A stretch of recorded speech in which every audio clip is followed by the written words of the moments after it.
현존 수업.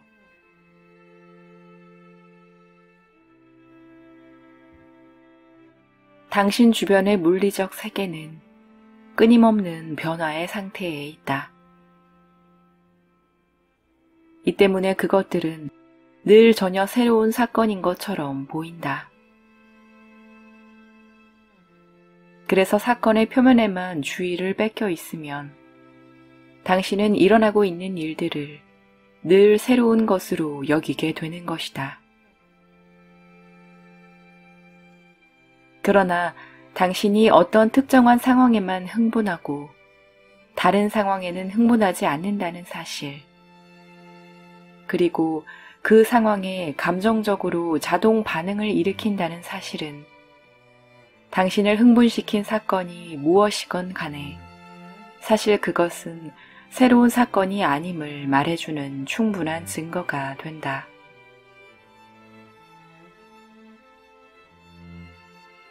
그것이 당신에게 감정적으로 불편한 영향을 끼치는 이유는 그것이 당신에게 아직 통합되지 못한 과거의 불편한 무엇인가를 떠올리게 만들었기 때문이다.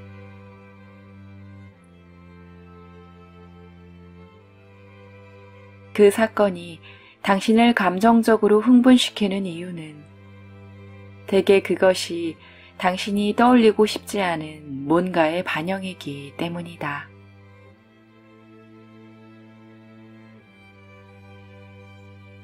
이 때문에 당신은 그것을 불편하게 여긴다.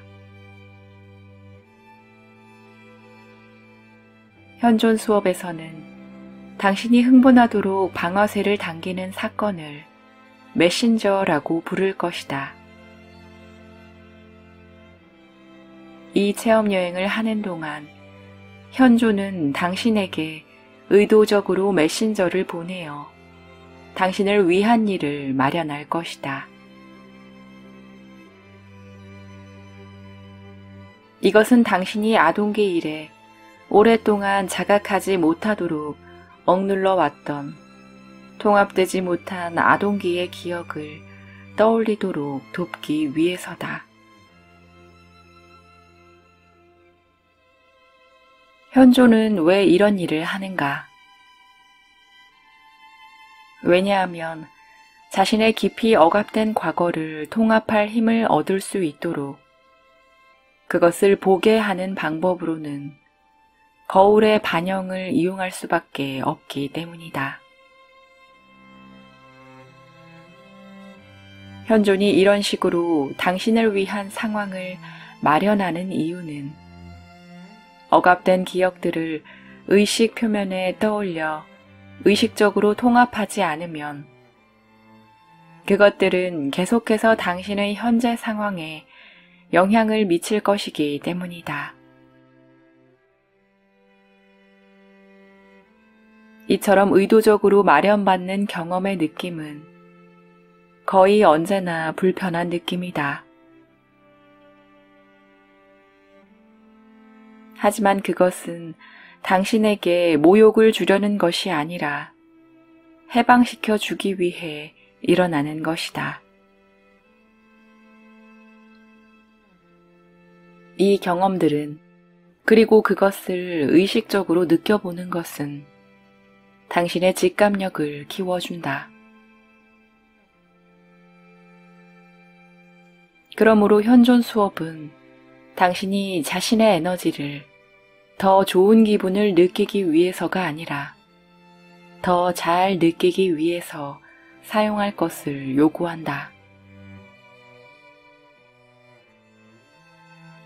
현존이 감정의 자각을 돕기 위해 모든 사물과 사람에게 작용한다는 깨달음은 어쩌면 좀 섬뜩할 수도 있다.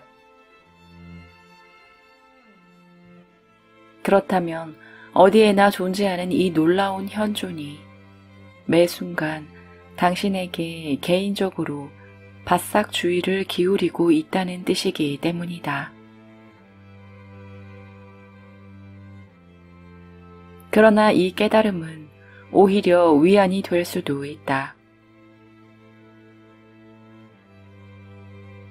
왜냐하면 이로써 당신은 지금 결코 혼자이거나 길을 잃었거나 도움의 손길이 미치지 않는 상태에 있지 않다는 사실이, 그리고 지금까지도 그러했다는 사실이 분명해지기 때문이다.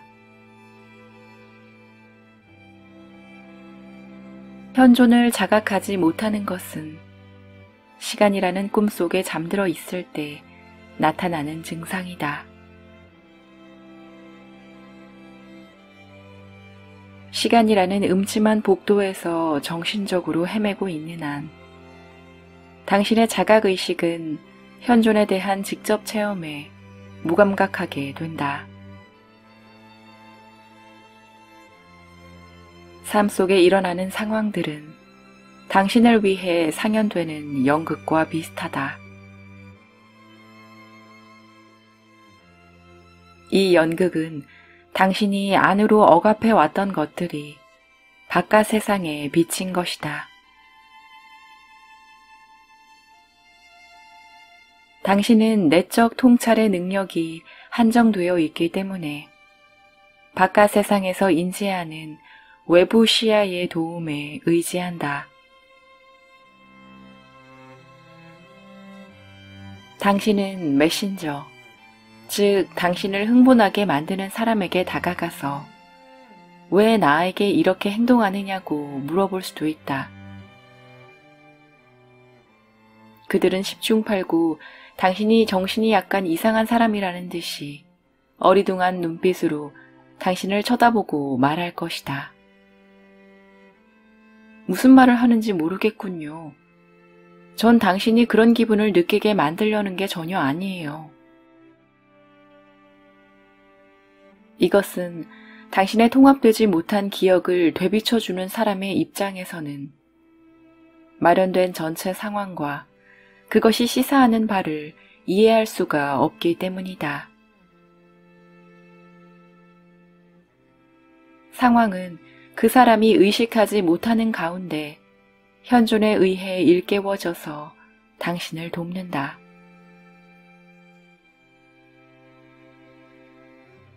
이 흥분의 무대극에 등장하는 주요 등장인물은 당신 곁의 가족과 친척, 아니면 직장 동료들이다.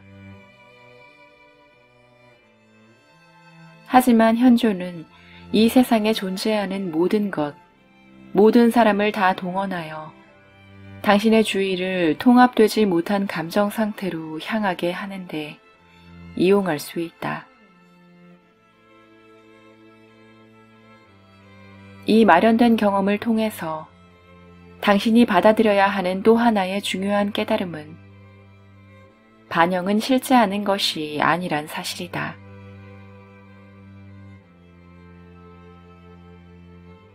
반면에 투사는 실질적인 힘을 가지고 있어서 결과를 낳는다는 사실은 꼭 알아둬야만 한다.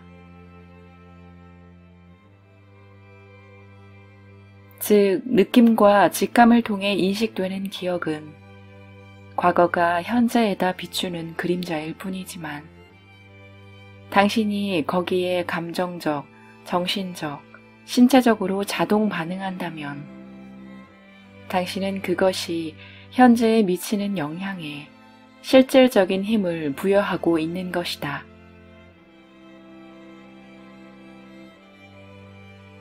이런 이유로 당신은 현존 수업 여행을 마칠 때까지 마치 극장에서 연극을 관람하듯이 뒤로 물러나 앉아 자신의 경험을 지켜볼 것이다.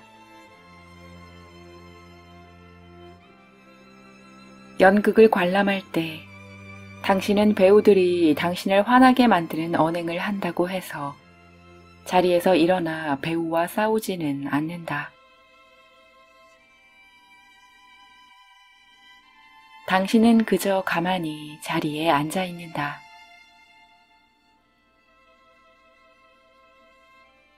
왜냐하면 지금 당신 앞에 펼쳐지고 있는 것이 단지 연극일 뿐이라는 사실을 알기 때문이다.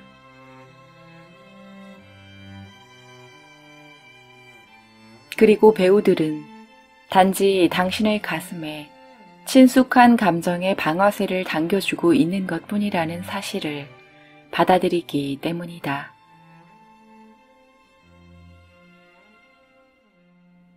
당신의 무의식적 감정의 기억은 언제나 이런 식으로 의식 표면에 떠오르고 있다.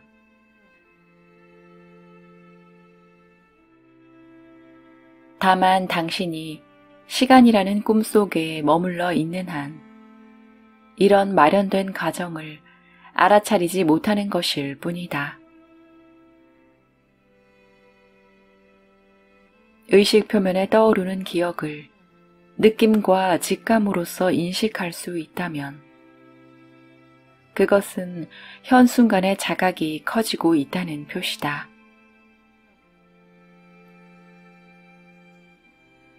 이 마련된 과정이 작동하는 방식을 알고 나면 당신은 자신이 얼마나 잘 그리고 자주 거기에 걸려드는지를 깨닫고 웃게 된다.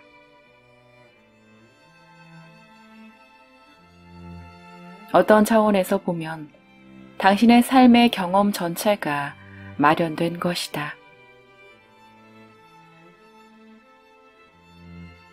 당신이 얼마나 잘 그리고 자주 거기에 걸려드는지 그리고 그 경험에 얼마나 무의식적으로 자동 반응하는지를 깨닫고 웃을 줄을 알게 되면 웃을 일이 끊이지 않을 것이다.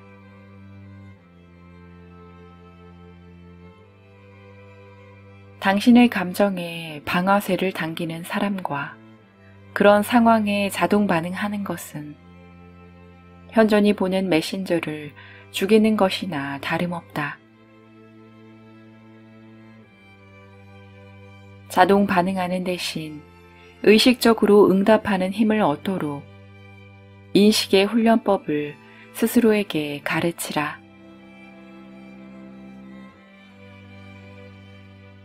자동 반응과 의식적 응답의 핵심적인 차이는 다음과 같다. 자동 반응은 자기를 방어하거나 상대를 공격하려고 자신의 에너지를 바깥 세상으로 보내는 행동이다.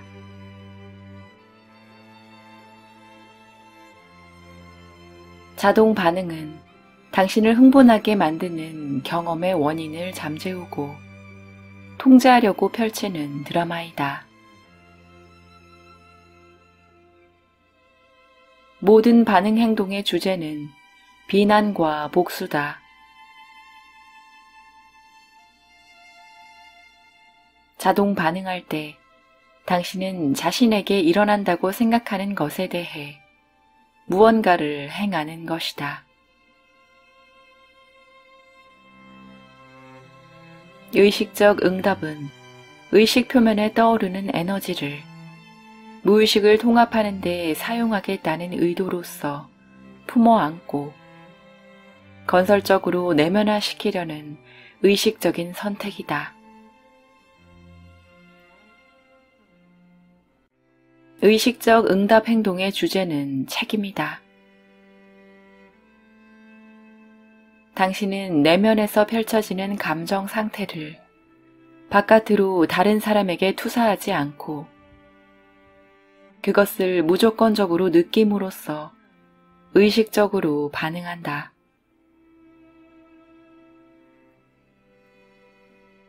이제부터 당신의 주의를 자석처럼 잡아당기는 어떤 상황들이 당신의 일상적 경험 속에 펼쳐질 것이다.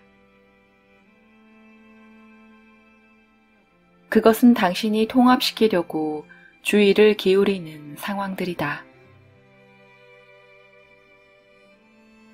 당신의 주의를 자석처럼 잡아당기는 힘은 그 상황들이 당신의 억압된 과거와 에너지 차원에서 연결되어 있기 때문에 생기는 것이다.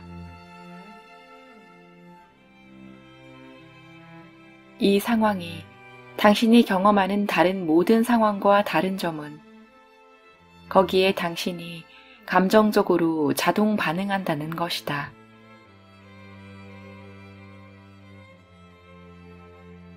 현순간에 자각을 얻어 의식적이고 책임있게 행동하게 될 때까지 당신은 이런 마련된 상황들에 대해 계속 무의식적으로 자동 반응할 것이다. 그러므로 억압된 기억이 떠오르는 방식을 꼭 유념해야만 한다. 억압된 기억은 당신의 정신체 안에서 이야기나 이미지로 떠오르지 않는다. 그것은 당신을 흥분하게 만드는 사람들의 행동이나 상황으로 나타난다.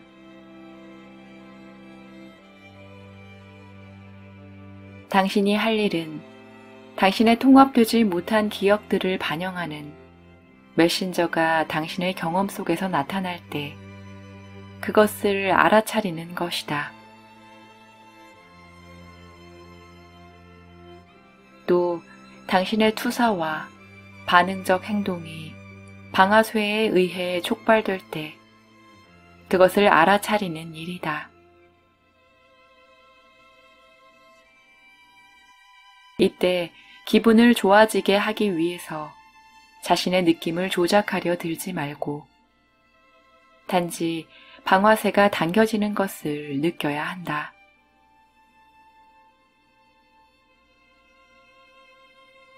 이러한 과제를 통해 당신은 물리적 상황의 표면 아래서 에너지로 흐르고 있는 그것을 인식하는 직감을 일깨울 것이다. 이 기술이 반드시 필요한 이유는 그것이 실제로 일어나고 있는 것과 반영된 기억을 구분할 수 있게 해주기 때문이다. 이 기술은 또한 반응적인 것과 응답적인 것을 구별하는 능력을 준다. 이 과제를 자신에게 부여함으로써 당신은 과거의 유령을 내쫓을 준비를 갖추게 된다. 메신저를 알아차림으로써 그리고 자동 반응과 의식적 응답을 구분함으로써 당신은 유령 잡는 사람이 된다. 유령 잡는 사람으로서 당신은 시간이라는 꿈에 의해 반응적으로 일어나는 경험에서 벗어나도록 자신의 의식을 용의 주도하게 이끌어 간다. 현존 수업에서는 당신의 주의를 몸으로 되가져와 지금 여기에 닻을 내리게 하는 도구로서 15분간의 호흡 수련법을 이용한다. 호흡 연습을 하면 당신은 아동기부터 늘 당신과 함께 있었지만 인식되지 않도록 용케 억눌러 왔던 그 고통과 불편을 자각할 수 있게 된다. 의식적인 연결 호흡 연습. 자리에 앉은 자세에서 허리를 편안하고 곧게 편 채 눈을 감는다. 방석에 가부좌를 틀고 앉거나 보통 앉는 방식으로 의자에 앉아도 좋다. 다만 침대에 누워서 하는 것은 권하지 않는다. 이렇게 하면 쉽게 잠에 떨어질 수 있기 때문이다. 목적은 몸을 잊어버리게 하고 의식이 깨어있게 해주는 자세를 취하는 것이다. 자연스럽게 호흡을 연결시킨다. 숨을 들이쉬었다가 멈춤 없이 내쉰다. 의식이 바싹 깨어있는 상태에서 소리내어 숨쉬어 숨소리가 자신의 귀에 들리게 한다. 들숨에 의도적인 노력을 기울이는 반면 날숨은 내려놓듯이 자연스럽게 쉬도록 한다. 지하수를 길어 올리는 것을 상상하면 이해가 쉽다. 물을 위로 끌어올리는 데는 에너지가 필요하다. 중력이 물을 아래로 끌어당기기 때문이다. 들숨은 물을 위로 끌어올리는 것과 비슷하다. 반면에 날숨은 자연스럽게 땅으로 내려가는 물이다. 들숨에는 깨어있는 노력을 기울이고 날숨은 자연스럽게 쉬되 들숨과 날숨의 길이를 동일해지게 하라. 들숨과 날숨이 리드미컬한 하나의 패턴을 이루면서 이어지도록 호흡한다. 코로 숨 쉬는 것이 좋다. 코가 막혀 있는 경우에는 입으로 호흡하라. 그러나 코와 입을 함께 사용하는 것은 권하지 않는다. 코와 입을 함께 사용하면 체내의 산소와 이산화탄소 비율에 불균형이 생긴다. 현존 수업을 하는 동안 호흡에 맞추어 다음의 의식적 응답을 마음속에 떠올리라. 나는 지금 여기 이 안에 있다. 호흡과 생각을 다음과 같이 맞추라. 들이쉬며 나는, 내쉬며 지금 여기, 들이쉬며 이 안에, 내쉬며 있다. 이렇게 계속 반복한다. 이 의식적 응답은 연결호흡 연습만을 위한 것이다. 이렇게 호흡을 연결시킴으로써 당신은 현 순간의 자각에 다가간다. 이것은 당신의 시간관념이 바뀌는 것을 의미한다. 호흡 연습을 마친 뒤에는 호흡에서 주의를 거두어 조용히 앉은 상태에서 무엇이든 일어나는 느낌과 아무 조건 없이 함께 하기를 권한다. 모든 경험이 그 나름의 의미를 지니고 있다.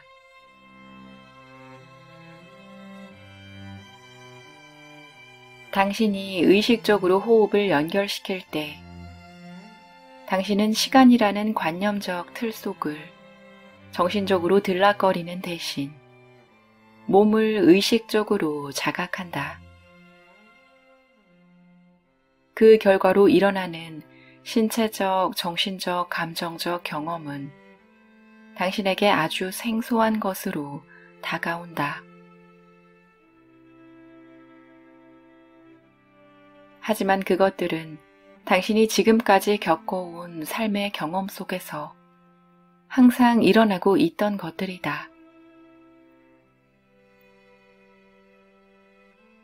다만 당신이 그것을 인식할 만큼 충분히 오랫동안 육체적으로 현존하지 못했기에 알아차리지 못했던 것 뿐이다.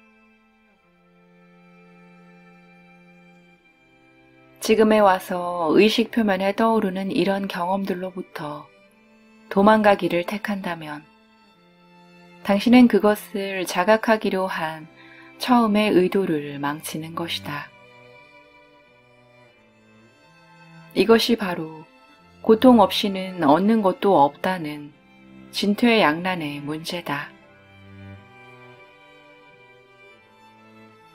당신은 고통과 괴로움에 저항할 것이 아니라 그 경험을 억압하거나 다른 사람에게 전가하고 싶어하는 자동 반사적 충동에 저항해야 한다. 그리고 그것을 느껴보기로 함으로써 그 경험을 기꺼이 탐사해 보아야 한다.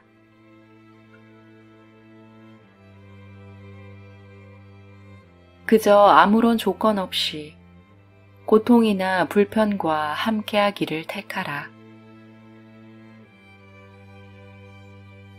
불편한 느낌을 어떤 식으로도 고치거나 바꾸거나 이해하거나 심성화하거나 변화시키려고 하지 마라. 느낌과 직감으로써 그것을 가능한 깊이 들여다보라. 누적된 감정이 필요에 따라 응답하도록 허용하는 것이다.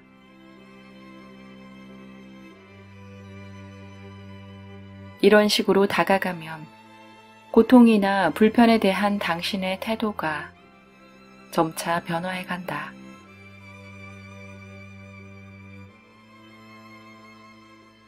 이제 당신은 더 이상 이런 일들을 당신의 영토를 침공해 오는 적군처럼 대하지 않는다.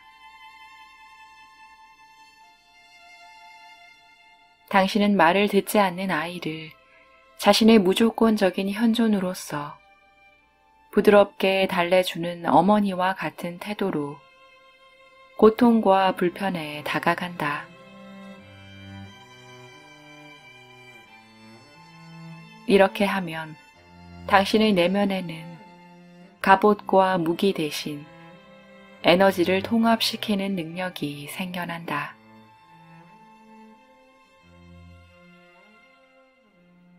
자신의 고통과 불편에 조건 없는 주의를 기울여 보면 자신이 경험하고 있는 그 느낌이 어떻게 변화되어 가는지도 알아차릴 수 있다. 어떠한 판단도 내리지 말고 그저 그 변화를 지켜보라. 그 변화가 당신에게 유리한 것이기를, 혹은 당신이 느끼고 있는 불편을 당장 끝내주기를 기대하지 말라.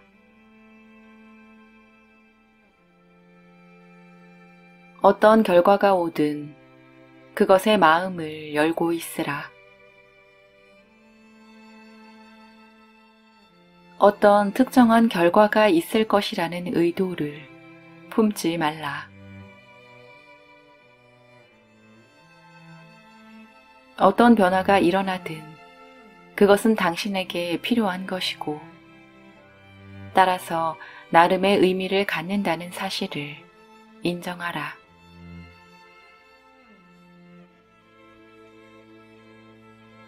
고통과 불편에 무조건적인 주의를 기울일 때, 때로는 상황이 실제보다 확대되어 보이는 경우도 있다. 그러나 그것은 상황이 더 악화되고 있다는 뜻이 아니라 당신이 그것을 더 잘 자각하게 되었다는 뜻이다.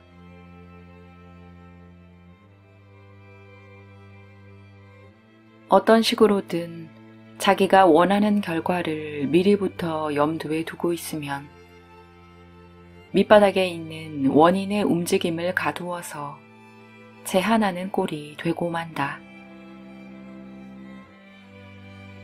그러면 당신이 느끼는 불편은 더 커진다.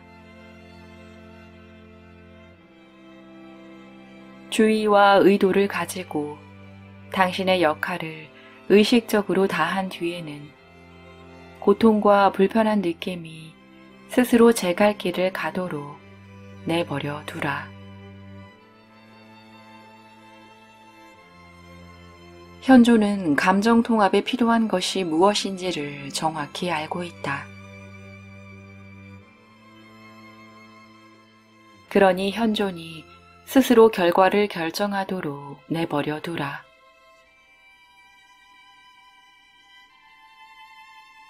어떤 결과가 오더라도 그것은 현존에 의해 의도적으로 마련된 것임을 알고 받아들여라.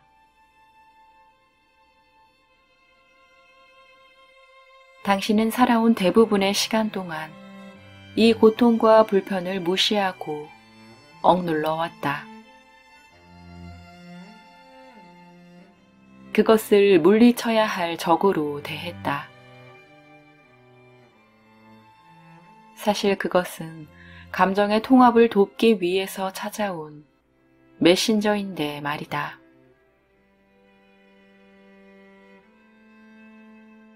그러니 이제부터 당신이 고통과 불편에 의식적으로 다가가려면 인내심이 필요하다. 부모에게서 오랫동안 사랑을 받지 못한 아이라면 부모가 갑자기 팔을 벌려 사랑으로 안아준다고 해서 금세 마음이 누그러지지는 않을 것이다. 아이는 처음에는 망설인다. 마찬가지로 당신도 즉각적인 결과를 기대하면서 서둘러서는 안 된다.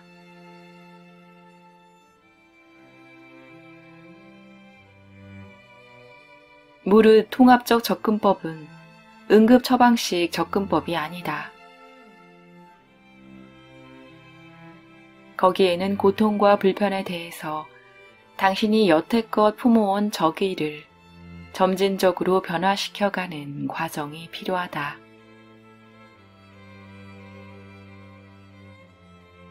당신이 자신을 이렇게 키워나갈 때만 통합의 열매는 자라난다. 우리 안의 아이는 순진무구하고 또 동시에 무력한 상태로 태어난다.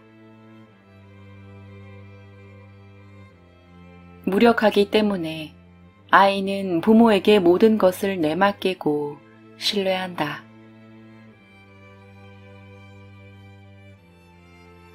하지만 결국 무력하고 취약한 아이는 자신이 기대하는 사랑에 못 미치는 경험을 내면에 각인시키고 만다.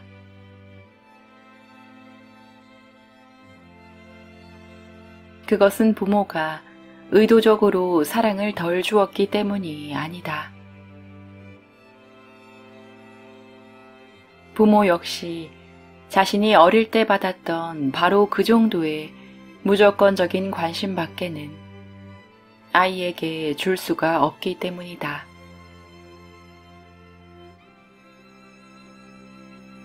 아이가 성인이 되면 그는 아동기 때 부모와의 상호작용을 통해 각인받은 불편한 에너지가 만들어내는 현실에 늘 부딪히며 살게 된다.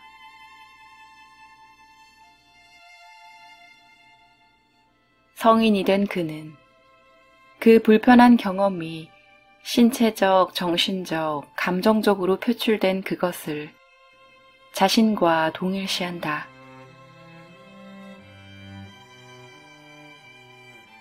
그는 내가 두려워하고 화나고 슬퍼한다고 믿는다.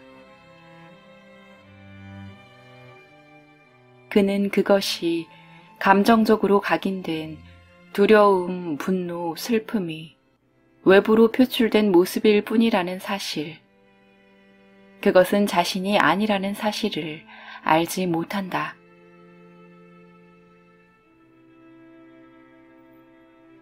불편한 감정적 각인이 표출된 모습을 자신과 동일시해버리면 자신이 애초에는 순수한 상태로 삶의 경험에 들어섰다는 사실을 잊어버리게 된다.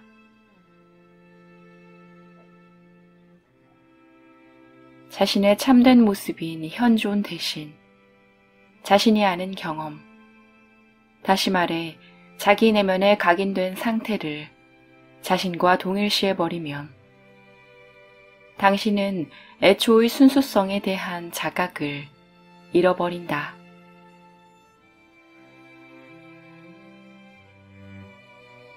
어릴 때 받았던 감정적 각인이 현재의 성인기 경험에 표출된 것을 자신과 동일시함으로써 당신은 나의 잘못으로 인식하는 것에다 자신의 정체성의 토대를 잘못 두게 된다.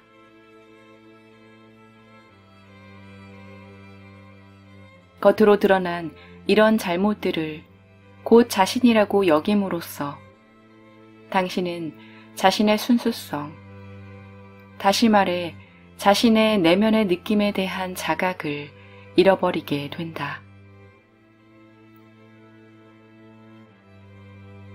그러나 당신의 경험을 통해 표출되는 잘못이 곧 당신 자신인 것은 아니다.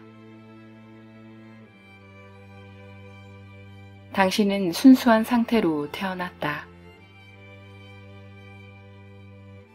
왜냐하면 당신 내면의 느낌인 현존이 순수하기 때문이다.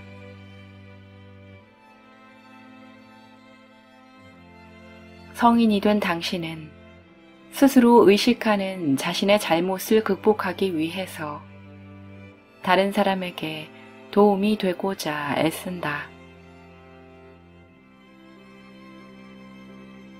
그렇지만 당신은 자신을 돌보는 것에 관해서는 무엇을 해야 할지를 알지 못한다. 심지어 자신에게 참된 사랑을 주는 행위를 할 때마다 죄책감을 느낄 수도 있다.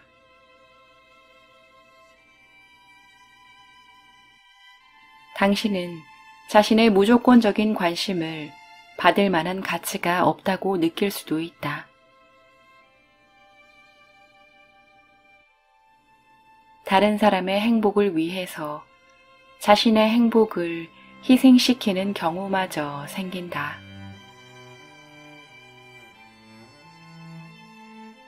이때 당신은 다른 사람을 돕는다는 명분 아래 자신을 희생시키게 만드는 주범이 무엇인지를 깨닫지 못한다.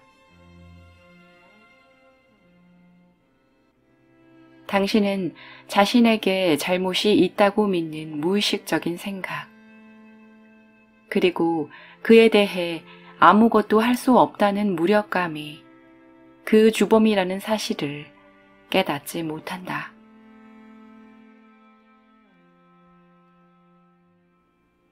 자신의 행복을 희생하여 다른 사람을 도와주는 상황은 자기 안의 공경이 주변 세상에 반영됨으로써 더욱 가속된다. 그러나 이런 식으로 행동하면 잠시 동안은 기분이 좋아질지 몰라도 결국에는 당신이 도와준다고 공언하는 사람들을 의존적으로 만들어 그들이 가진 힘을 빼앗는 꼴이 되고 만다. 이런 의존성은 그들이 자신의 통합되지 못한 감정과 그로부터 생겨나는 자기 잘못으로 보이는 현상을 스스로 돌볼 수 없다는 믿음을 강화시켜 놓는다. 스스로 기분이 좋아지기 위해서 남을 돕는 것은 어느 편에도 도움이 되지 않는 행위다. 자신이 갖지 않은 것을 남에게 줄 수는 없는 법이다.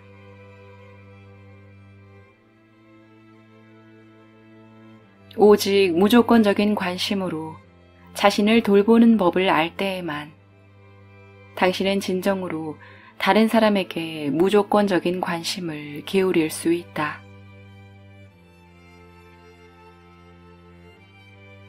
현존 수업의 여정 중에도 당신에게는 도저히 현존을 느낄 수 없는 경우가 무수히 많이 있을 것이고 앞으로도 그럴 것이다.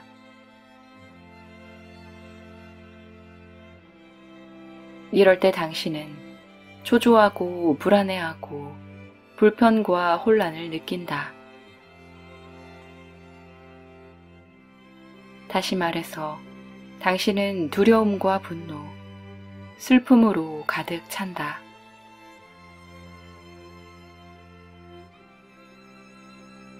그러나 이때가 바로 당신의 통합되지 못한 아동기 자아가 당신에게 주의를 기울여 주기를 요청하는 때이다.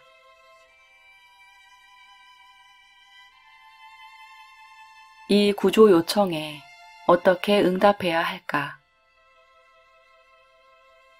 대답은 간단하다. 자신의 불편한 감정 상태의 울림을 느끼면서 아무런 조건 없이 그것과 함께하라. 그것은 통합되지 못한 아동기 자아를 품에 안고 무조건적인 사랑과 위로를 쏟아부어 주는 것과 비슷하다. 눈을 감고 7살 난 당신의 아동기 자아가 지금 당신 앞에 서 있는 장면을 머릿속에 그려보라. 그 아동기 자아는 지금 당신이 느끼는 것과 똑같은 분노를 느끼고 있다.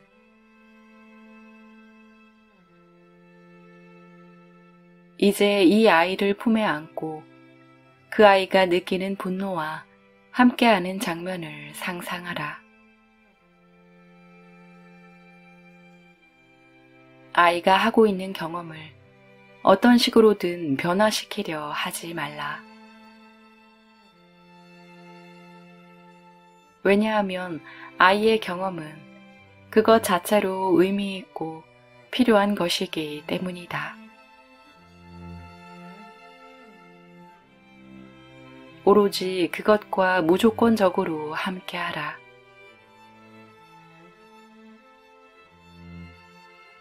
아동기 자아를 이처럼 심상화하여 돌보면 당신 내면에 있는 부모의 자질이 일깨워진다.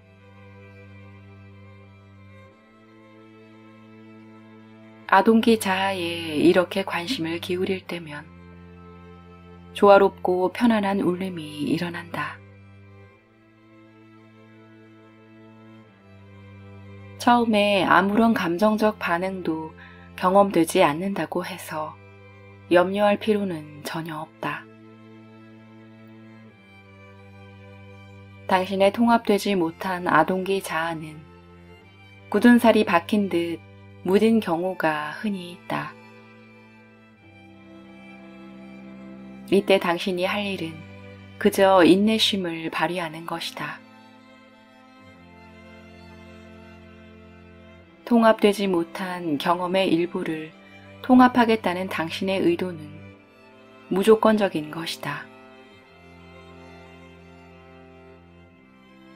해방과 안도의 눈물은 당신이 전혀 예상하지 못한 때에 흘러나온다. 통합되지 못한 경험의 일부에 대한 통합 작업이 시작되고 나면 당신은 그 과실을 맛볼 수 있다.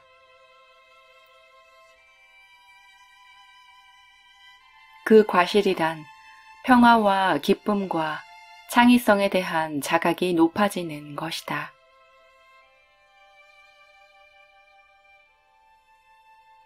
지금까지 당신을 괴롭히던 일상의 경험이 이제는 더 이상 문제가 되지 않는다.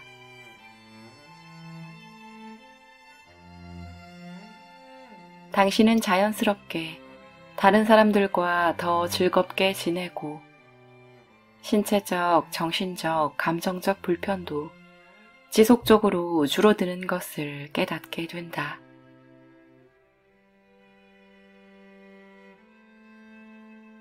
통합되지 못한 당신의 아동기 자아를 구출해낸 결실을 거둬들이려면 조건 없는 느낌과 직감의 힘을 계속 꾸준히 발휘해야 한다.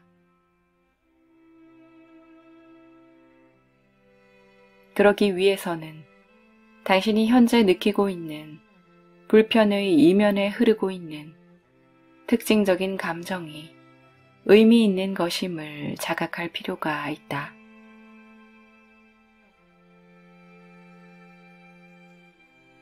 통합되지 못한 당신의 아동기 자아는 곧 통합되지 못한 당신의 누적된 감정이다. 거기에 접근할 때 당신의 관심을 끌려고 애쓰는 아동기 자아를 당신이 얼마나 오랫동안 억누르고 통제하면서 무시해 왔는지를 상기하고 깨닫는 것이 도움이 된다. 시간 속에 살면서 더 좋은 시간이나 더 편안한 시간을 가지려고 애쓰는 동안 당신은 좋음과 나쁨, 편함과 힘듦이라는 양극단 사이를 바삐 오간다. 당신은 나쁘다고 느끼기 때문에 좋은 시간을 가지려고 하고 자신의 경험이 힘들게 느껴지기 때문에 그것을 더 편한 것으로 만들려고 한다. 그런데 문제는 이 경험에서 도망하여 저 경험으로 쫓아가는 데에 시간을 낭비하는 동안 당신이 실제로 하고 있는 일이란 스스로 만든 인식의 감옥의 벽을 이리저리 튕겨 다니는 것이란 사실이다. 이 소동은 상당히 많은 외부적 활동을 촉발하고 당신은 그에 따라 다양한 신체적, 정신적, 감정적 상황을 경험할 것이다. 그러나 거기서 당신이 얻어낼 수 있는 진정한 변화의 움직임은 아무것도 없다.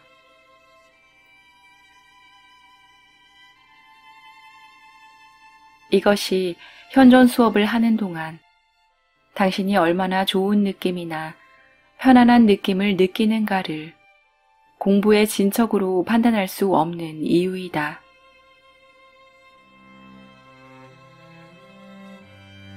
감정의 성숙, 다시 말해 참된 변화의 움직임을 시작하는 일에 관한 한 좋음과 편안함은 결코 성공의 기준이 아니다.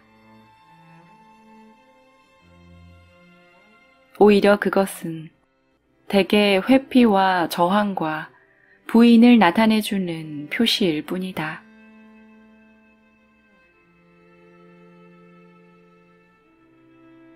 참된 변화의 움직임을 일깨우는 데는 통합적인 접근법이 필요하다.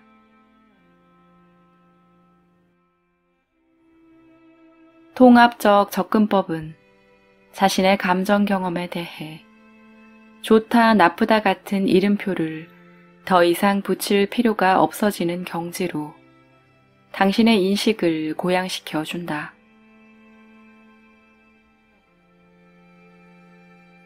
현순간의 자각 속에서는 좋은 감정, 나쁜 감정이라는 것이 존재하지 않는다. 오직 흐르는 에너지와 흐르지 않고 막혀있는 에너지만이 존재할 뿐이다.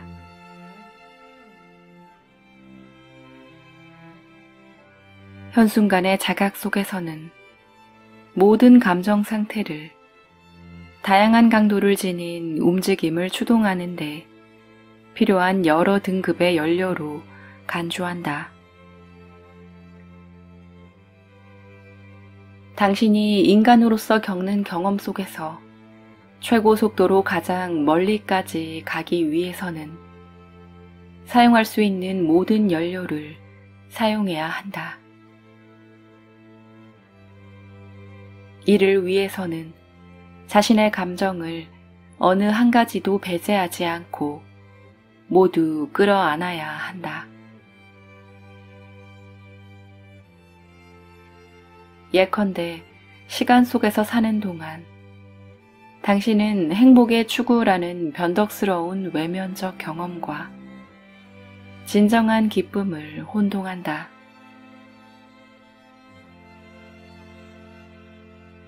그러나 진정한 기쁨을 경험하는 것은 단지 기분 좋은 느낌을 느끼는 것과는 다르다. 진정한 기쁨은 모든 것을 느끼는 것에 관한 것이고, 이를 위해서는 모든 감정을 끌어안아야 한다.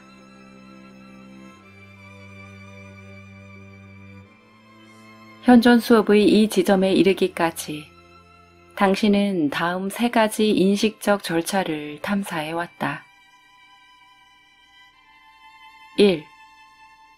당신은 세상이라는 거울이 비춰주는 반영을 통해 통합되지 못한 과거의 기억이 의식의 표면에 떠오르는 것을 알아차리는 법을 배웠다. 이것을 메신저를 알아차린다고 한다. 2. 당신은 이렇게 의식 표면에 떠오르는 기억의 내용으로부터 통찰에 다가가는 법을 배웠다. 이것을 메시지를 받는다고 한다.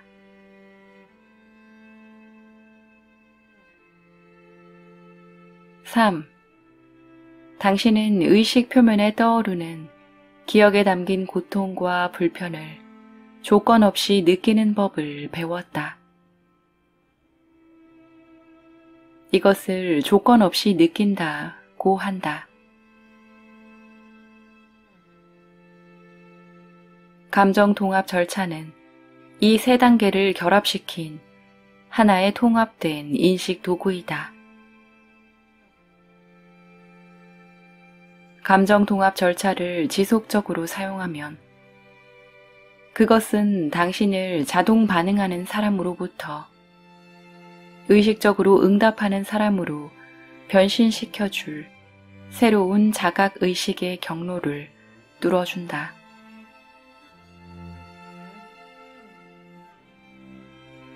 이 도구를 사용할 때마다 당신은 어렸을 때 감정체에 각인된 누적된 감정들을 통합해 간다.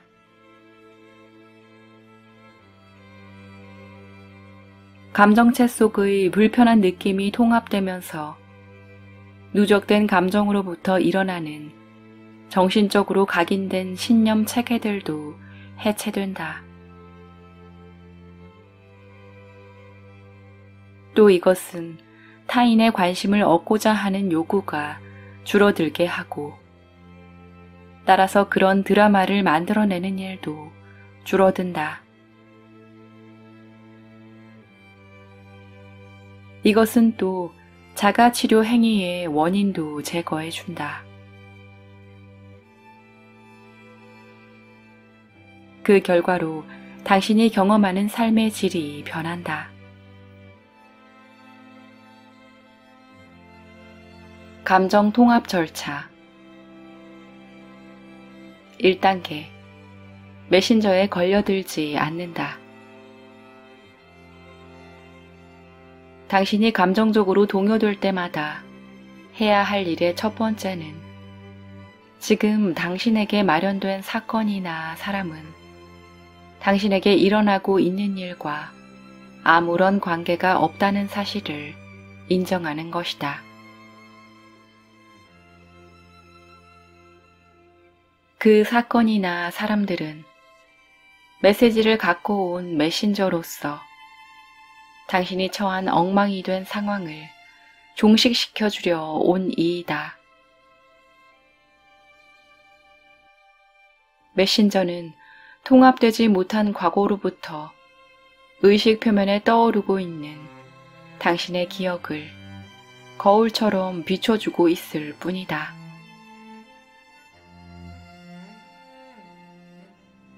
메신저를 쏴 죽이는 것은 쓸모없는 짓이다. 왜냐하면 현존은 당신에게 그 같은 메신저를 끝없이 보낼 수 있기 때문이다.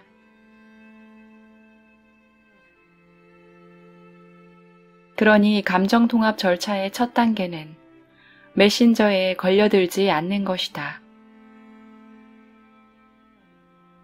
어쩌면 당신은 마음 깊이 이 메신저들에게 고마움을 느끼고 그들이 제 갈 길을 가도록 해주어야 할 것이다.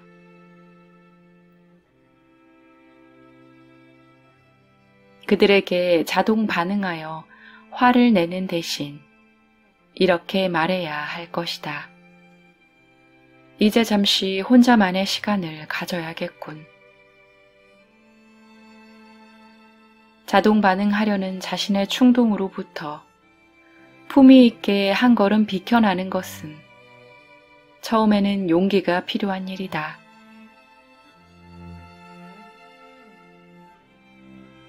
왜냐하면 그렇게 하기 위해서는 당신이 평생 동안 쌓아온 드라마로 도피하는 자동 반응적 습관을 내려놔야만 하기 때문이다.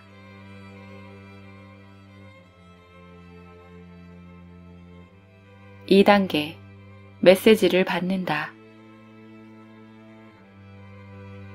감정통합 절차의 두 번째 단계는 메시지를 받는 것이다. 이를 위해 당신은 내면으로 주의를 향한 다음 마련된 상황에서 경험되는 감정 반응의 에너지 울림을 느낌과 직감으로 만나야 한다.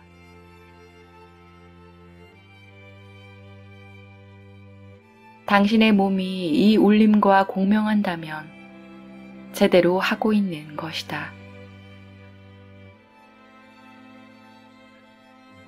감정의 동요를 느낄 때 당신은 얼굴이 붉어지거나 손이 떨리거나 명치가 아래로 쏠리는 느낌을 받을 수도 있다. 이때 당신이 느끼고자 의도한 결과로서 무엇을 느끼든 그것은 나름의 의미를 갖는다. 3단계, 조건 없이 느낀다. 당신이 느끼는 불편을 비난에 의지하여 외부화하는 대신 이제 당신을 흥분하게 만드는 경험이 지닌 불편한 울림을 의식적으로 담아 안고 소화시키라. 조작이나 치료, 치유, 이해 등 어떠한 의도도 갖지 않은 채 다만 그것을 있는 그대로 느끼기만 하라.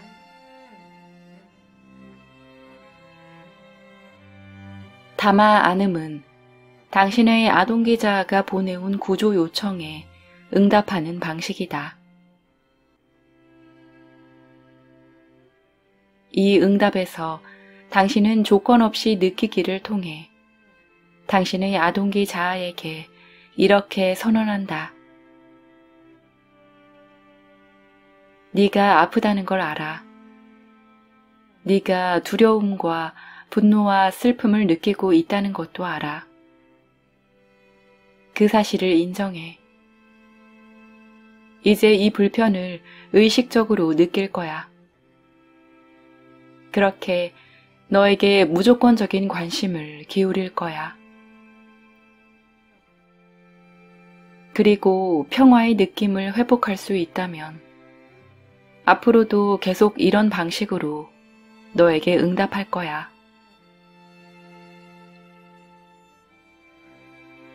당신이 느끼는 불편의 근원의 자리에 서서 조건 없이 느낌으로써 당신은 통합의 과정을 시작한다. 이처럼 통합이란 아동기에 통합되지 못한 측면들을 의식적으로 소화해내는 과정이다. 당신은 이 3단계 기법을 당신에게 감정적 불편을 일으키는 모든 의견 불일치와 신체적 질병, 갈등을 통합하는 데 이용할 수 있다. 이 기법을 사용할 때마다 당신은 자신이 겪는 모든 불편한 경험의 성질을 스스로 변화시킬 수 있음을 체험을 통해 깨닫는다.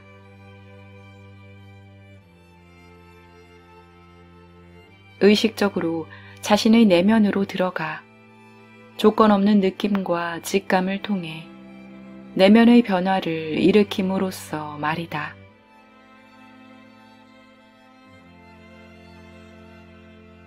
이 기법을 지속적으로 적용하다 보면 당신이 세상에서 겪는 모든 경험의 성질은 당신의 현재 감정 상태의 반영이란 사실이 분명해진다.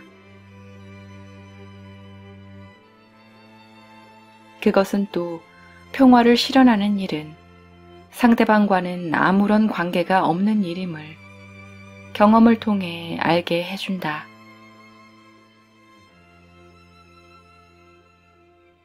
균형을 잃은 어른이란 다름 아니라 관심을 받지 못한 아동이다. 조건 없이 느끼기만 하면 당신이 경험하는 불편은 통합된다.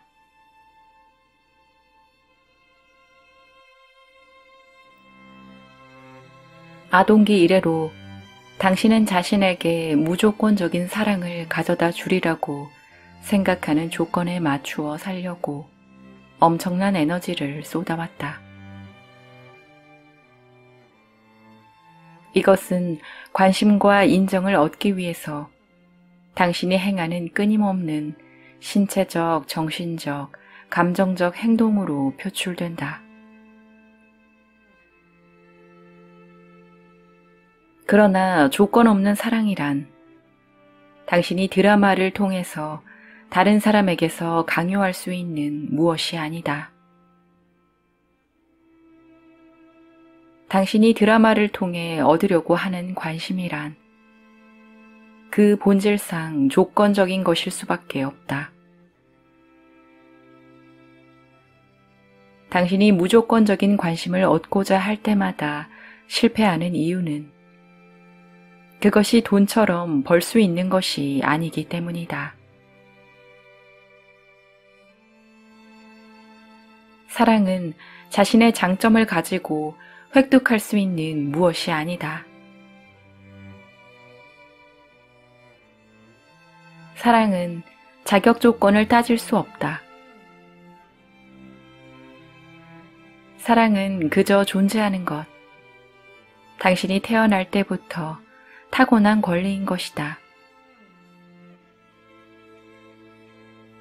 사랑은 당신 존재의 본질적 일부다.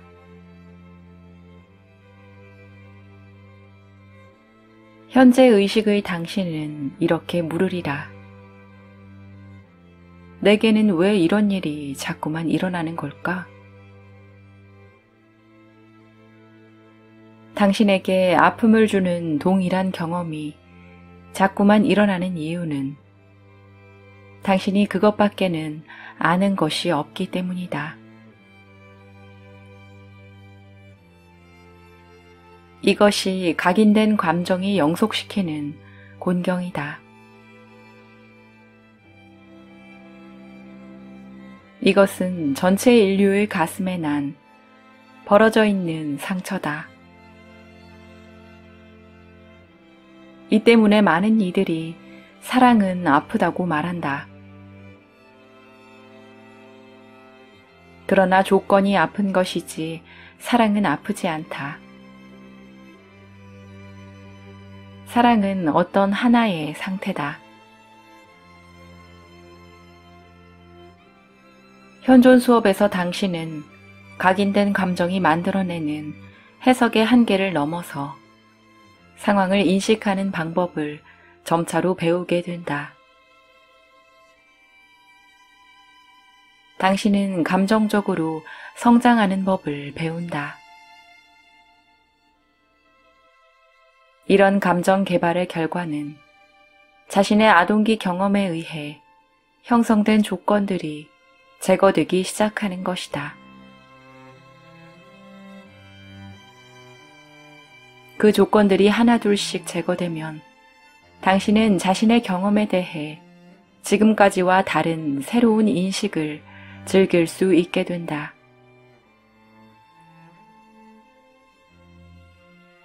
이 새로운 인식은 당신의 통합되지 못한 감정적 누적물로부터 연료를 공급받는 게 아니다. 당신은 현 순간의 자각을 통해 새로운 인식을 접한다.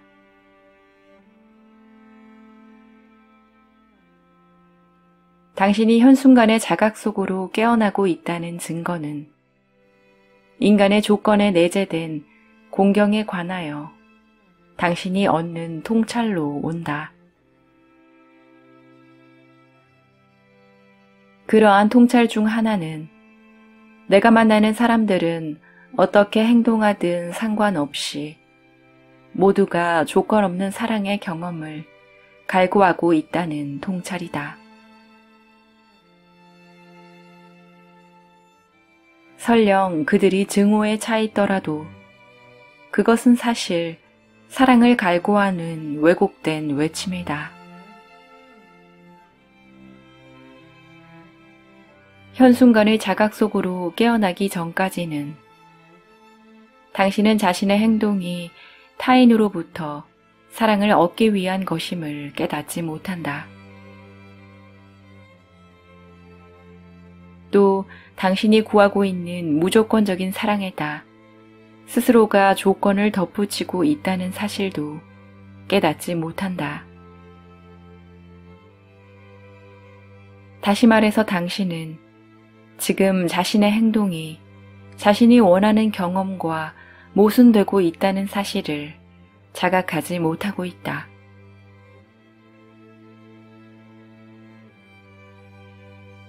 자신이 처한 공경을 진정으로 이해하면 당신은 자신이 지어내고 있는 드라마를 스스로 비웃을 수 있게 된다. 웃음은 우리가 찾고 있는 약이다. 자신의 드라마를 스스로 비웃을 수 있다는 것이야말로 당신의 자기 용서가 진짜라는 증거다.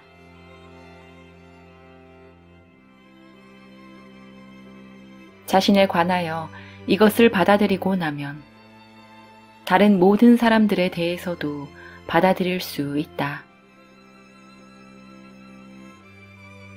다른 사람이 어떤 행동을 하더라도 그들은 그들이 어렸을 적 무조건적 사랑을 구할 때 각인되었던 감정적 누적물의 울림을 따라 무조건적인 사랑의 경험을 구하고 있는 것이다.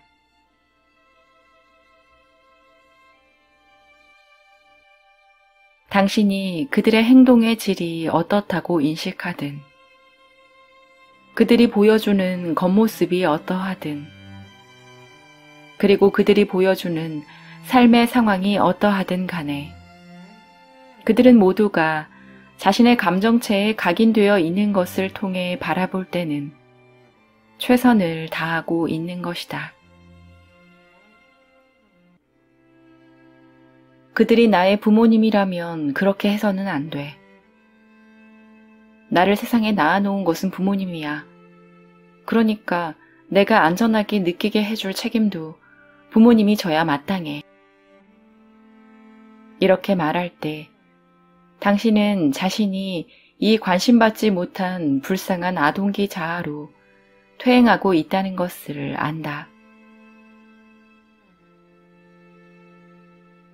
이것이 바로 드라마이다. 이것은 인간을 에워싸고 있는 복잡다단한 공경을 아직 이해하지 못하는 어린아이의 목소리다. 이 분노를 통합하지 않으면 당신은 타인들, 특히 당신의 부모가 자신들의 부모에게서 물려받은 것을 가지고 최선을 다했다는 사실을 받아들이지 못할 것이다. 이러한 화를 중화시키려면 다음과 같은 단순한 통찰이 필요하다.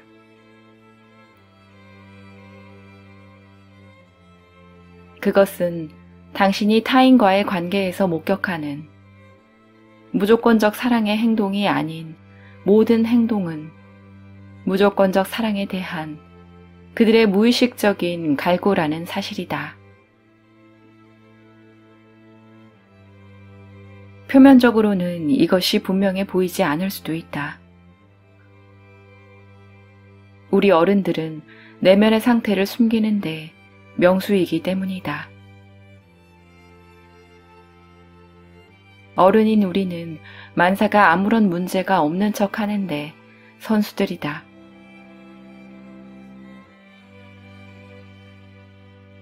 당신은 속으로는 어떤 의도를 품고 있으면서도 그와는 전혀 다른 행동을 취하는 법을 잘 안다. 어른의 세계에서는 모든 것이 좋고 문제가 없으며 나쁘지 않다.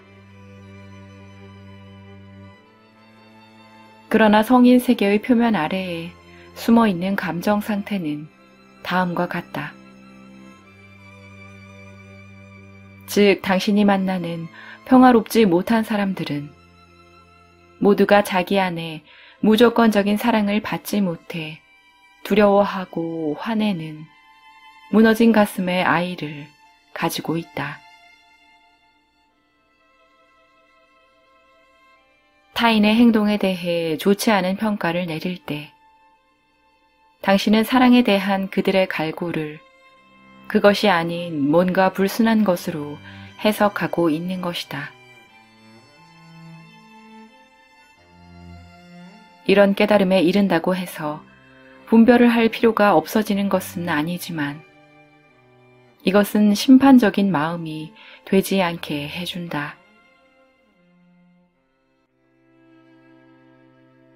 현순간의 자각에 다가가면 당신은 자기 앞에 놓인 세상이 그것이 알고 있는 유일한 방식으로 무조건적인 사랑을 갈구하고 있다는 사실을 알게 된다.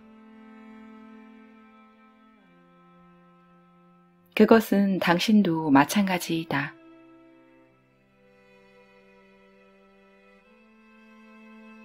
세상은 당신이 처한 공경을 거울처럼 그대로 되비춰준다.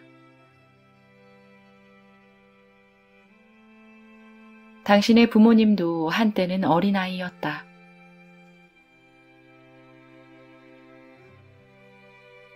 현순간의 자각의 눈으로 부모님을 바라볼 때 당신은 거기서 당신과 마찬가지로 두려움에 떨며 이 조건지어진 세상에 내동댕이 쳐진 한 아이를 보게 된다. 이 아이도 당신 안에서 아파하는 아동기 자아와 마찬가지로 무조건적인 사랑을 갈구하고 있다.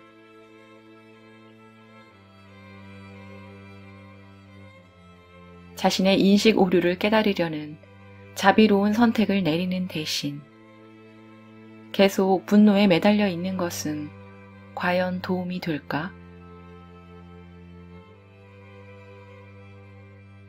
심판이란 곧 사물을 명료하게 바라보는 눈이 없는 것이며 당신의 인식을 감염시키는 바이러스다. 어떤 차원에서든 심판은 오만이다. 심판은 또한 이율 배반이다. 심판은 한편에서는 당신이 우월한 것처럼 보이게 만들어주고 다른 한편에서는 모든 사람이 당신과 똑같이 행동하기를 고집하면서 그렇게 하지 않는 사람에게는 훈계를 하려 든다.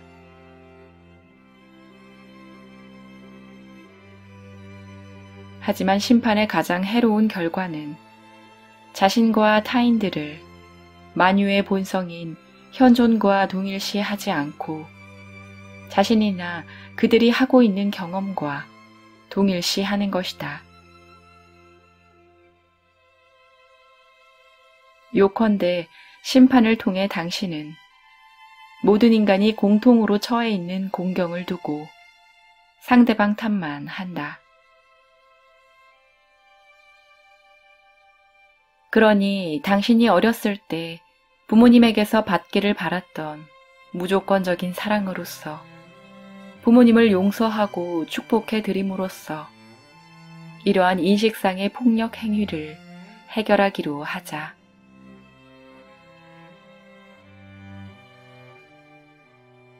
무조건적인 사랑의 품을 향한 당신의 여정은 이제껏 다른 사람에게서 구해온 것을 스스로 자신에게 주는 데에서 시작된다.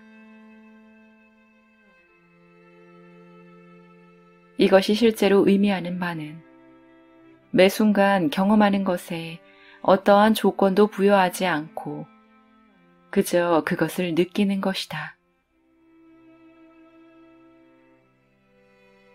자신에 대한 무조건적 사랑을 실천한다는 것은 곧 당신의 인간적 경험에서 오는 느낌들은 타당하고도 필요한 것이며 그래서 타당하고 필요한 것으로서 그것을 느껴야만 한다는 사실을 깨닫는 것이다. 당신의 감정체에서 어떤 느낌이 일어나더라도 당신은 느낌과 직감을 통해 거기에 무조건적인 주의를 기울여라. 어떤 일이 있더라도 무조건적인 주의를 자신에게 보내라.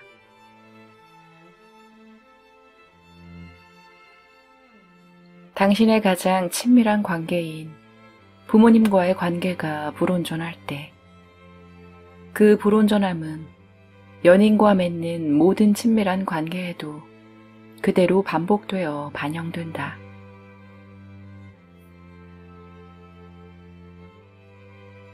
당신이 시간 속에 사는 한 어떤 연인도 당신이 사랑에 관한 어른의 정의를 근거로 추구하는 그것을 충족시켜주지 못한다.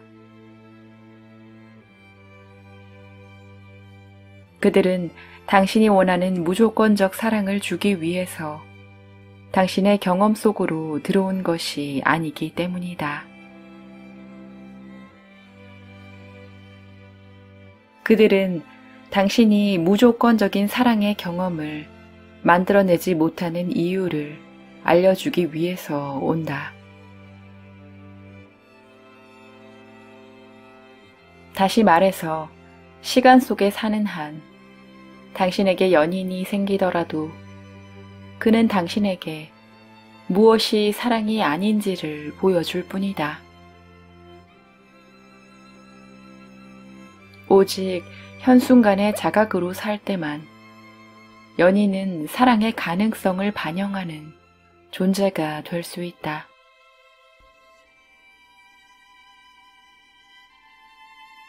사랑에 관한 당신의 무의식적 정의는 당신이 사랑을 필요로 하던 어린 시절에 경험했던 그 특정한 감정의 울림이다.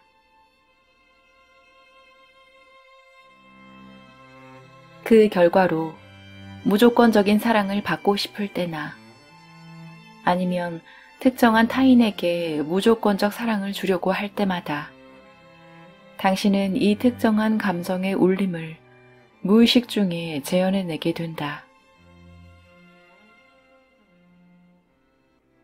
이런 이유로 당신은 애정관계를 맺으려고 시도할 때마다 마치 상대방이 당신에게 사랑 없는 행동만 하는 것처럼 보일 수 있다.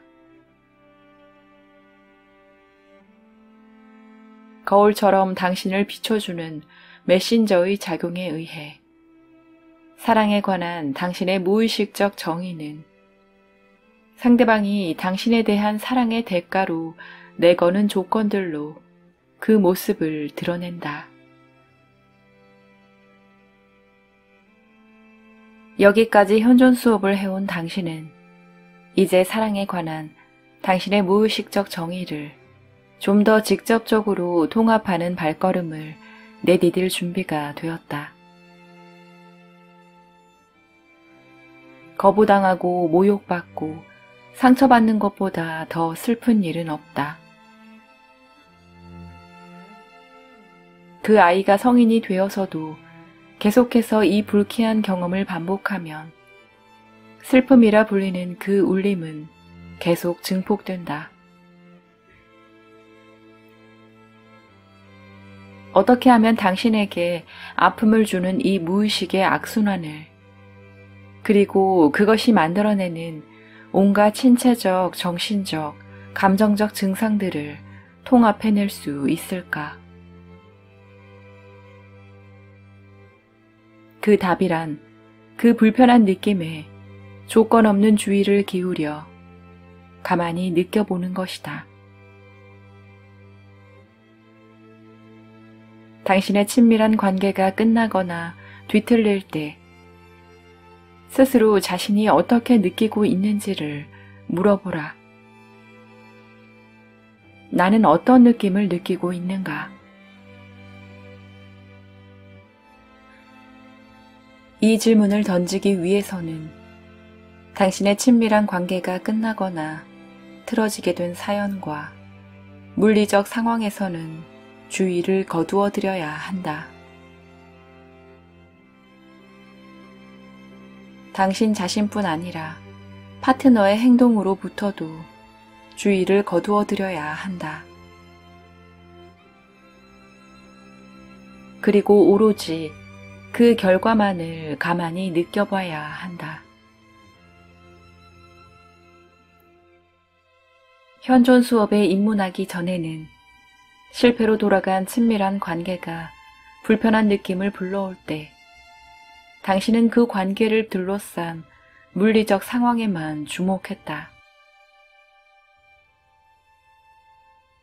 이것이 바로 과거에 당신이 가졌던 여러 관계들이 그 결과는 다 달랐던 것처럼 보이는 이유다.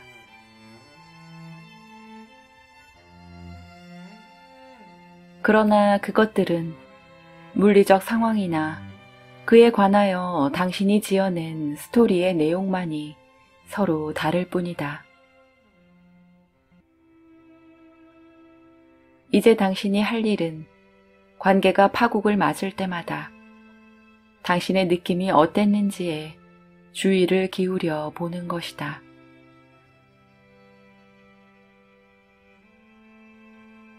그때 그 느낌은 지금 내 몸의 어디에 있는가?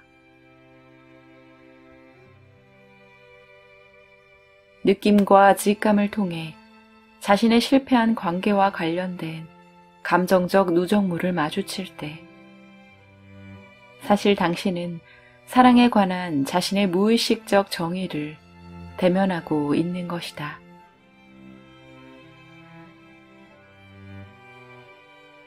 누적된 감정을 조건 없이 느끼면 상황의 원인에 영향을 미치고 그 결과는 반드시 나타난다.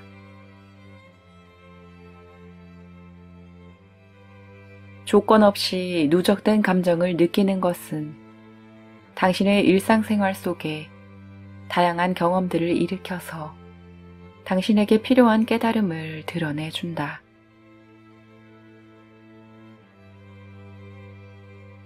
당신이 사랑에 관한 무의식적 정의를 통합하기 시작했음을 보여주는 한 가지 증거는 사랑받고 있다고 느끼기 위해서 더 이상 누군가를 찾아다니지 않게 되는 것이다. 사랑에 관한 무의식적 정의에 끌려다니고 있을 때만 당신은 사랑을 찾아 헤맨다. 이 감정적 누적물이 통합되면 당신은 필요할 때 사랑이 당신을 찾아오도록 허용한다. 자신에게 스스로 쏟아주는 조건 없는 사랑, 그것만으로 자족한다. 만약 누군가가 당신이 가진 것을 함께 나누기 위해 당신의 공간으로 들어온다면 더욱 좋다.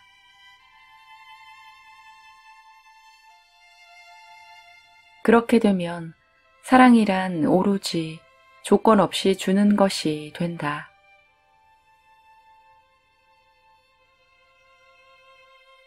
그리고 그 무조건적인 줌 속에 받음이 있다.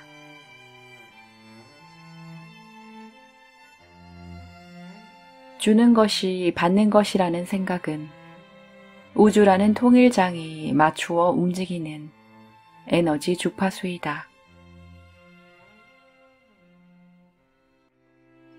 하지만 줌이 일어난 지점에서 반드시 받음이 일어나야 하는 것은 아니다.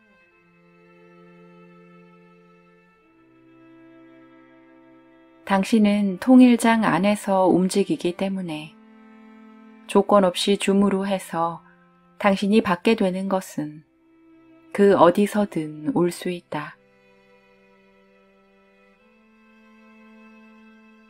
만약 주는 바로 그 장소에서 받아야 한다고 생각한다면 당신의 주는 행위에는 언제나 조작이 따른다.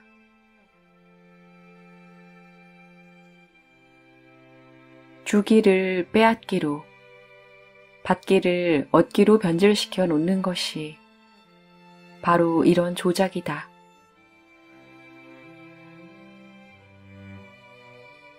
당신이 찾고 있는 것의 울림을 자신에게 조건 없이 주는 법을 알고 이 울림의 느낌을 타인에게 조건 없이 주는 능력을 개발하는 것이야말로 무한정한 풍요로 가는 열쇠이다.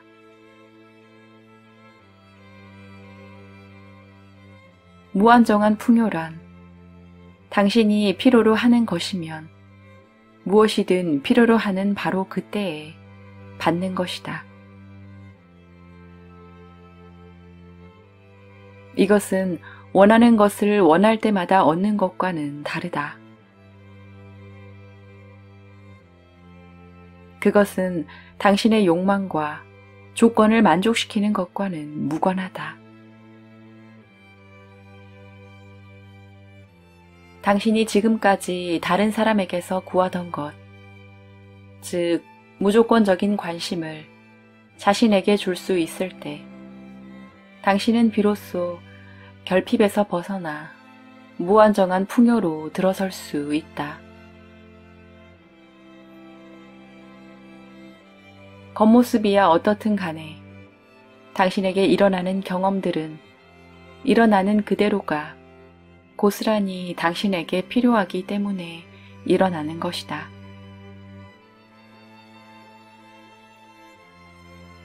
이때 당신이 할 일은 자신에게 일어나는 일에 자동적으로 반응하기보다 거기에 소중한 의미가 담겨 있는 듯이 의식적으로 응답하는 것이다.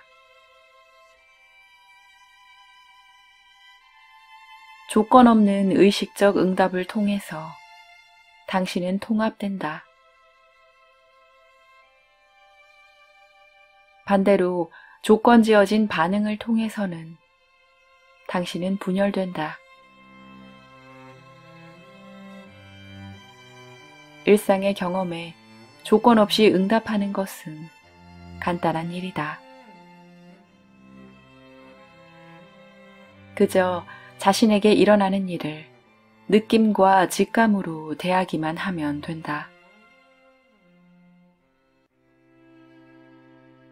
자신에게 일어나고 있는 일의 울림을 그것은 필요하고 의미 있다는 마음으로 가만히 느껴보라.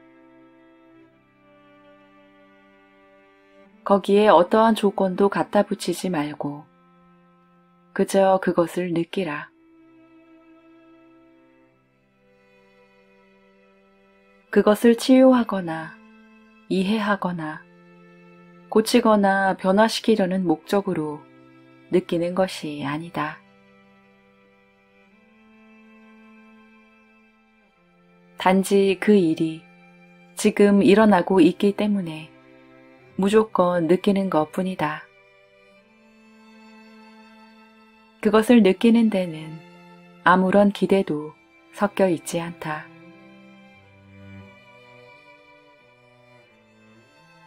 당신에게 일어나는 일을 어떤 조건도 없이 느낌으로써 그것이 당신에게 필요하기 때문에 일어나는 일로 받아들이는 순간 당신은 사랑에 관한 당신의 무의식적 정의를 통합하기 시작한다.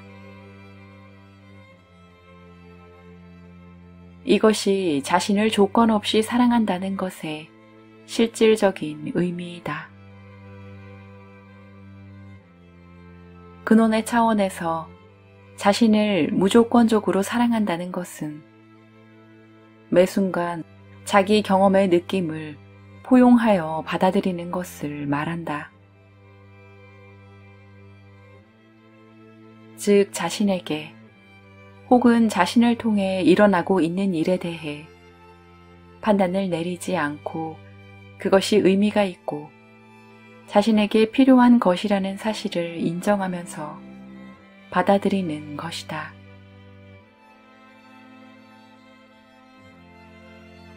자기 경험의 느낌을 이렇게 대할 수 있어야만 다른 사람들과 그들이 겪어야 할 경험에 대해서도 그렇게 대할 수 있다. 이 세상으로부터 얻을 것은 아무것도 없다. 당신은 빈손으로 왔다가 빈손으로 간다. 빼앗아서 얻는 것이 당신이 이 세상에 온 목적이 아닌 것은 이 때문이다. 당신이 이 세상에서 얻어내야 할 사랑 또한 존재하지 않는다.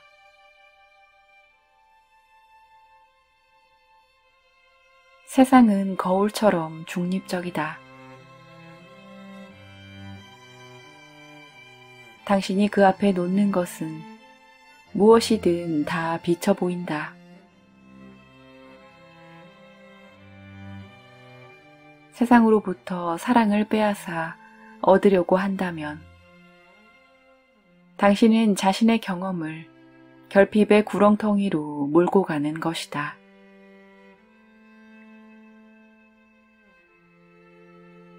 당신이 온전히 통합되고 나면 이 세상에서 얻어야 할 것은 아무것도 없다. 그보다 당신은 당신의 세상 경험 속에서 무조건적인 사랑을 주기 위해 이 세상에 왔다.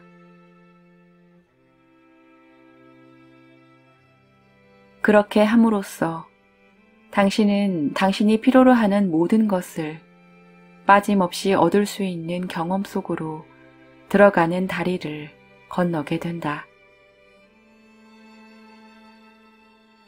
당신이 그릇되게 타인에게서 구하려고 하던 그것을 자신에게 주는 법을 터득하는 것이야말로 당신의 부모님과 가족, 그 밖에 어떤 형태로든 당신에게 친밀한 경험을 가져다 주는 사람들이 당신에게 전하려고 애쓰고 있는 메시지이다.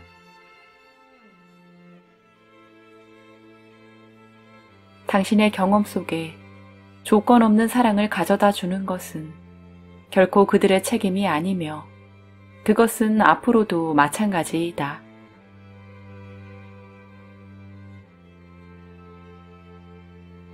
그들의 책임은 그들에 대한 당신의 사랑에 당신이 스스로 갖다 붙이고 있는 조건들을 당신의 눈에 되비춰 주는 것 뿐이다. 아동기 때 당신의 감정체에 각인된 에너지적 조건들은 당신이 세상에 태어나서 극복해야 하는 조건들이다.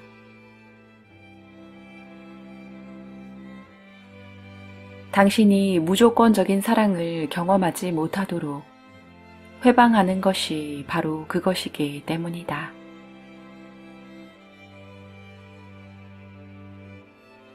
현순간의 자각을 통해 당신은 더 큰 풍요를 경험할 수 있다. 돈은 내면의 에너지 흐름이 외부로 반영된 것이다. 감정체가 심각하게 막혀 있을 때 이것이 겉으로 돈의 결핍 현상으로 나타난다.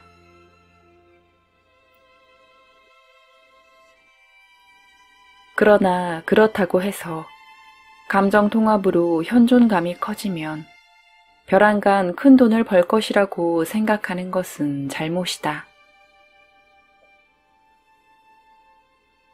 큰 돈을 모으는 것은 두려움 때문인 경우도 있는데, 특히 피와 땀과 눈물, 그리고 타인과 외부 세계에 대한 통제와 조작을 통해 부를 축적하는 경우가 그렇다.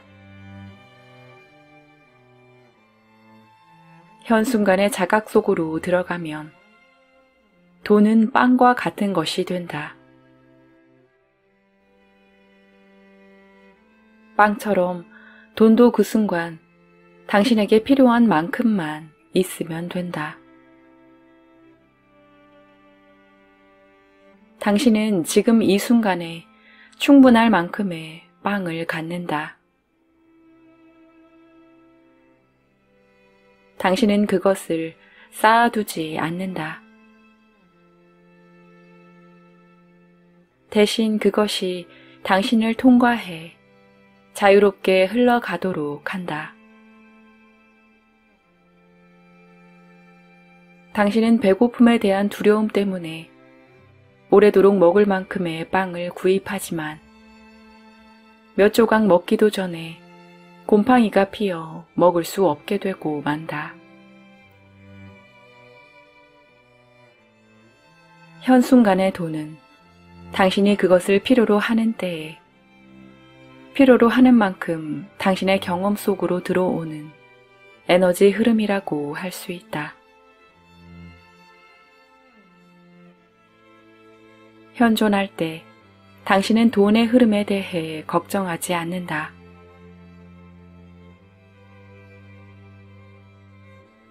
왜냐하면 자신의 경험에 어떻게 응답하느냐가 그 흐름의 원인이 된다는 사실을 알기 때문이다. 더욱 현존할수록 당신은 자신에게 불편을 일으키는 행동을 하지 않고 부족함을 드러내는 행동도 하지 않는다. 당신은 매 순간 충분할 만큼 가지고 있다.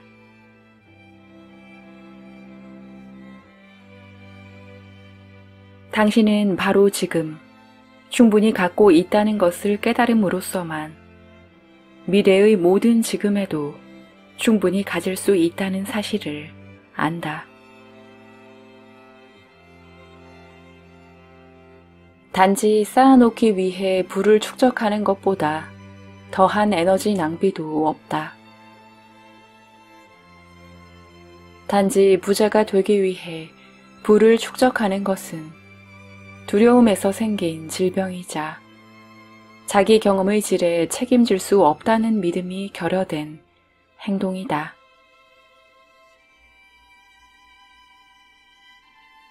시간 속에서 사는 한 당신의 초점은 일의 시작과 끝에만 가 있게 된다. 그러면 그 사이의 모든 것은 그저 목적 달성을 위한 수단이 되고 만다.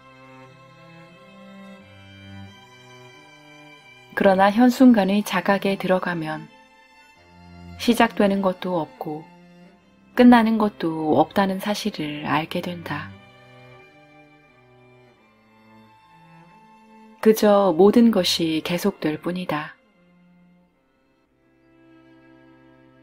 그리고 모든 것이 멈춤이 없이 그저 다른 무언가로 변해갈 뿐이라는 사실이 분명해진다.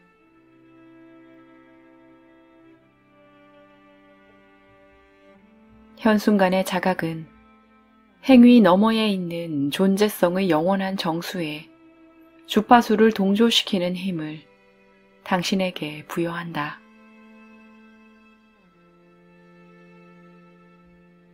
그렇게 당신은 속도를 줄이고 멈춰서서 장미의 향기를 맡는다. 소두름이란 없다.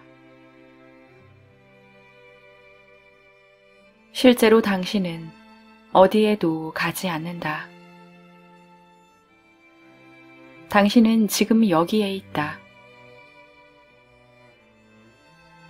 당신은 양 대신 질을 선택한다. 지금 이 순간을 즐기며 결과에서 관심을 거둔다. 여행은 원인인 반면 목적지는 결과이다. 결과는 자동적인 것이기 때문에 거기에는 당신이 관여할 필요가 없다.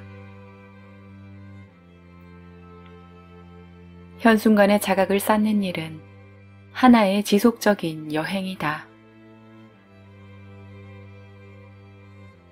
당신의 근원은 무한하기 때문에 근원의 실현을 향해 가는 당신의 여행도 끝이 없다.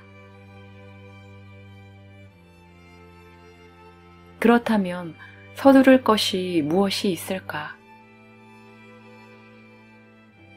깊이 숨쉬고 미소 지으며 평화롭게 오늘 하루를 즐기자.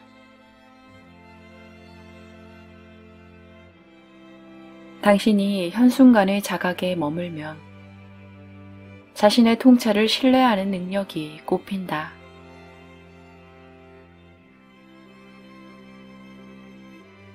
통찰은 분명하게 말하며 그 말에 귀 기울이는 법만 알면 당신이 해야 할 모든 것을 일러준다. 통찰의 이 목소리는 시간을 초월한 곳에서 오는 것이기 때문에 그것은 과거에 일어난 일과 앞으로 일어날 일을 모두 알고 있다. 자신의 통찰에 귀 기울이고 그것을 신뢰할 때 당신은 더 이상 자신의 하루를 계획할 필요가 없어진다. 그저 자신의 하루 속으로 걸어 들어가 펼쳐지는 그대로의 매 순간에 주의를 기울이면 된다. 매 순간이 당신에게 그 다음 순간에 어떻게 해야 할지를 알려줄 것이다. 당신은 더 이상 쇼핑 목록을 작성할 필요가 없다. 단지 쇼핑 카트를 몰고 가게 안을 지나다니면서 통찰을 받아들일 준비를 하고 있으면 된다.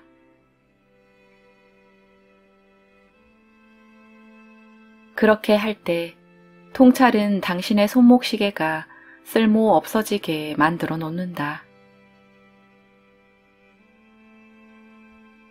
통찰은 누구를 통해서든 어떤 일을 통해서든 당신에게 말을 걸어올 수 있다. 문제는 이러한 통찰이 당신에게 언제나 타당하게만 여겨지는 것은 아니란 점이다.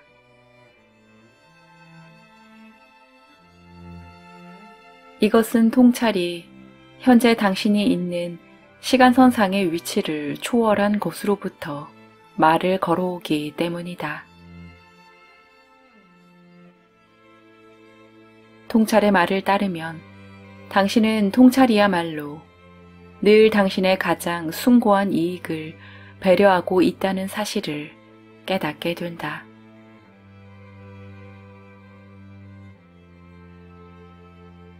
마치 우유통에 우유가 떨어져 가고 있음을 알려주듯이 통찰은 당신에게 임박한 사고나 자연재해를 미리 경고해준다.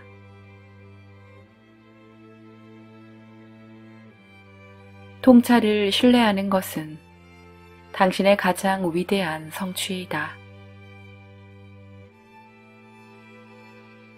왜냐하면 그것은 근원의 입에서 나와 당신 내면의 귀로 연결되는 직통선을 개설한 것과도 마찬가지이기 때문이다.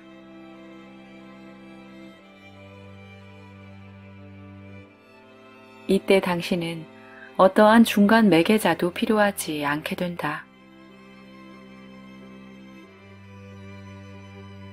목사도 점쟁이도 심지어 일기예보관도 마찬가지다. 당신은 근원과 직접 연결된다. 이런 때 그 어디에 두려움이 있을까? 두려움과 불안은 깨끗이 사라질 것이며 당신은 근원이 당신을 위해 준비해둔 꿈의 설계도 속으로 곧바로 친숙하게 걸어 들어갈 것이다.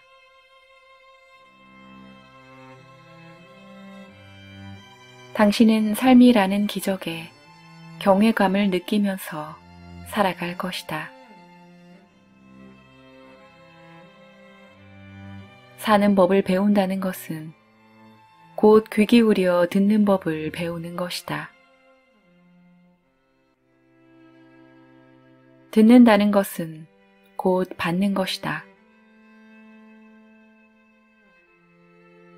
귀 기울여 들을 때 당신은 자신에게 필요한 모든 것을 언제나 받고 있다는 사실을 깨닫게 된다.